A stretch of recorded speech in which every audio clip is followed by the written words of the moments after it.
Welcome back. The vast majority of Americans have come to the conclusion President Trump is, at one level or another, transforming the federal government. But they're not quite sure if this is a good thing or a bad thing. CBS News polling shows 81% of those surveyed think the president is making significant changes to government functions. 40% of those, however, believe these changes are for the worse.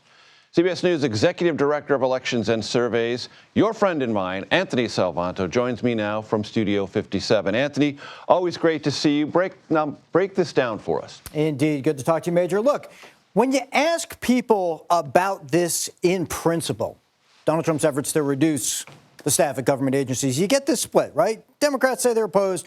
Republicans, big majority, say they approve. But behind that, I followed up and I said, well, what do you think is going to happen? And here's where those partisans split, and then I'll tell you a story in a moment. Republicans saying big numbers, they'll remove unnecessary jobs. They'll make federal agencies work better. Democrats, by contrast, think that that's going to remove essential workers, impact their local area. Now, why do you see not just partisan splits, but this wide variety of responses to what might happen? Because it's new. Because people, yes, they see or they think they're going to see an impact. They're not yet collectively sure what that's going to be. And that's how we watch this play out, right? We haven't seen a lot like this before. And so that's why you get that wide range of possibilities, I should say. In the data, Anthony, what did you learn, if anything, about how the country feels about Elon Musk? Well, two things. One is that also splits, and I'm going to get to that in a minute, but I'm going to start with this, Major. People generally think there is at least some waste in federal spending. Democrats tend to say it comes from poor spending choices. Republicans, they say that too, but also suspect there's fraud in the system. Now, where does that lead?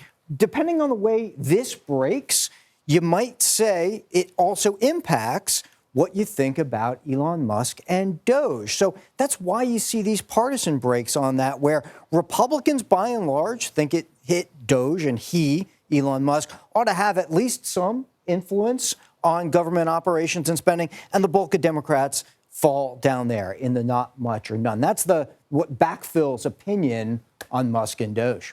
Anthony, you know and I know every American has an opinion on whether the president is prioritizing properly. What does our data tell us? As a tongue twister there, I won't try to repeat it, but I will show you a poll about that. Look, let me scan over here to that slide, because there's a disconnect. Quite frankly, there are plenty of issues, immigration for one, where they think he's prioritizing it, and he rates well on it. But look, this list, what should be a high priority for Donald Trump, it will come as no surprise to viewers of this program that people say inflation, people say the economy, right? We've been tracking that. People still say their incomes aren't keeping up with inflation. But to your question, which issues do you think he's prioritizing a lot? And then we get all the way down here on this side of the scale, just a very, very smaller number, 29%. Think he's giving a lot of priority to inflation, similarly low on the economy. What does that tell you? We're headed into the speech tomorrow night. This is one of the things we want to track, whether that gap gets bigger or smaller between what they want him to do and whether or not they think he's prioritizing inflation. Proper presidential prioritization. Don't try that at home, ladies and gentlemen. Anthony Salvanto, thank you, my friend. Thanks, man.